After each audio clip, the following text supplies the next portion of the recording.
In order to boost the Bakwe culture, some children and youths of the FAKO division have recently taken part in the maiden edition of the FAKO Cultural Camp in order to learn the Bakwe language and culture, with the theme of the camp being Roots and Wings, celebrating our cultural heritage. This comes as one of its kind to the FAKO culture, which is an initiative of the Bakwe Language and Cultural Center, who has as main goal to preserve the FAKO language from completely disappearing. The vision of the Black Bakwe Language and Cultural Center is essentially to bring about language and cultural revival to the children and youths.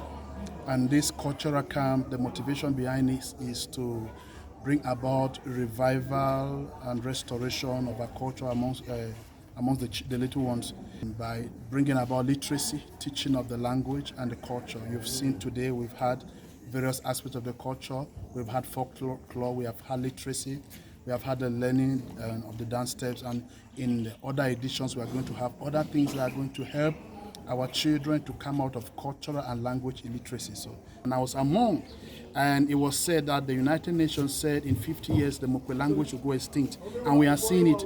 A lot of people there carry names, the children have the names, Mokwe names, but we have very few speakers.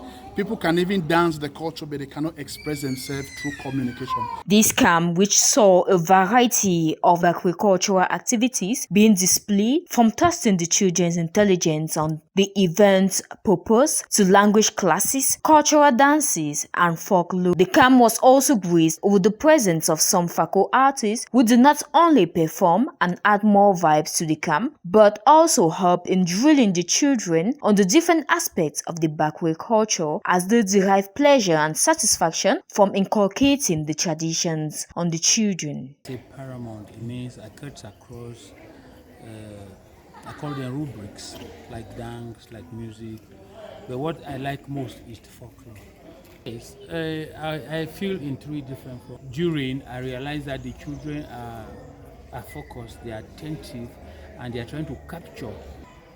I think they pick up something. Despite the fact that the camp was meant for kids and youths, but it was also attended by some Bakwe cultural groups and some parents who could not help but express joy for such an initiative, which also benefited them. I want to greatly appreciate you for doing this. This event was indeed a life-changing one for some of the FAKO youths, as they attest to the improvement after attending the camp. Being here today has been one of the best things today, because learning my culture is one of what I've loved to do, and learning it has made me so glad and so happy. The most essential thing I learned today was how to count in Bakwe. Yoko, Rewake, Weyao, Weni. So I'm calling on all the Mokwes, whether you speak the Mokwe language or the Mokwe dialect, to come together and support this project, because Black is the touch, is the eye of the FAKO people when it comes to language and literacy. We lead and the rest follow. Parents, youth and children of FAKO have been called upon for a high participation in the forthcoming camps in order to help preserve the Bakwe culture, while highly anticipating for the second edition of the FAKO Cultural Camp, which is scheduled for the 27th of April. After the amazing maiden edition, the next edition and the ones ahead is one not to miss.